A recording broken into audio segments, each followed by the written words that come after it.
alamatnya, pekerjaan dulu itunya.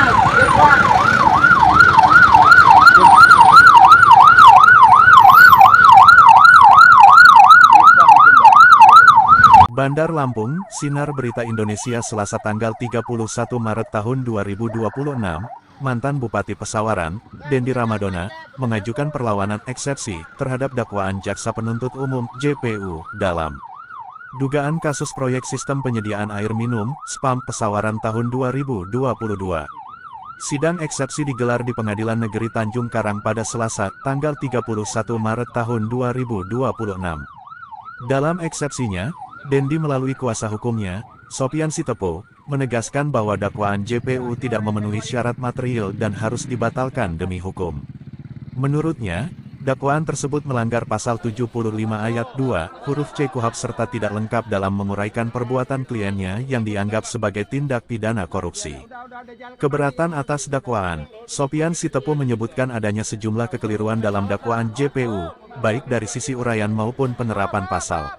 Ia menyoroti ketidaksesuaian antara pagu anggaran dengan kerugian negara yang didakwakan. Banyak kekeliruan JPU, baik uraian maupun penerapan pasal. Terkait kerugian negara, tidak sinkron antara pagu anggaran dengan yang didakwakan, ujar Sopian.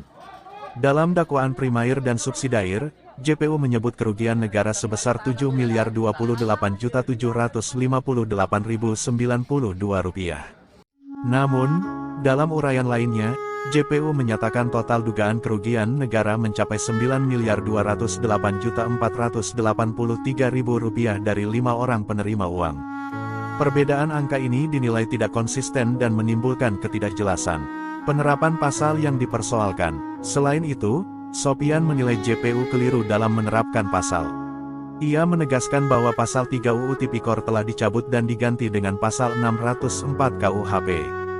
Dengan demikian, dakwaan subsidiair terhadap Dendi seharusnya menggunakan pasal 604 KUHP, bukan pasal 3 UU Tipikor.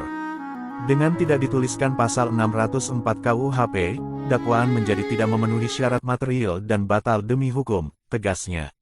Sidang perlawanan ini menjadi bagian dari proses hukum yang akan menentukan apakah dakwaan JPU terhadap Dendi Ramadona dapat dilanjutkan atau harus dibatalkan. 1. Jaksa penuntut umum tidak menjalankan pasal 126 ayat 1 KUHP. Jaksa penuntut tidak menjalankan pasal 126 ayat 1 KUHP pidana bahwa dalam dakwaan kedua jaksa penuntut umum menguraikan perbuatan terdakwa penerimaan gratifikasi TV proyek pengadaan barang dan jasa pada Kabupaten Pesawaran diuraikan bahwa terdakwa Dendi telah menerima gratifikasi berupa uang sejumlah berasal dari pembelian TV proyek 5% dari pagu anggaran.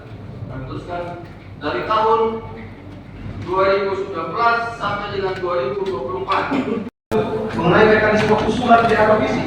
Sedangkan dalam pelaksanaan mengenai pekerjaan DAK fisik tahun 2020 tidak ada satu uraian perbuatan yang dilakukan oleh terdakwa yang dilakukan sendiri ataupun yang dilakukan bersama-sama dengan saksi JPU.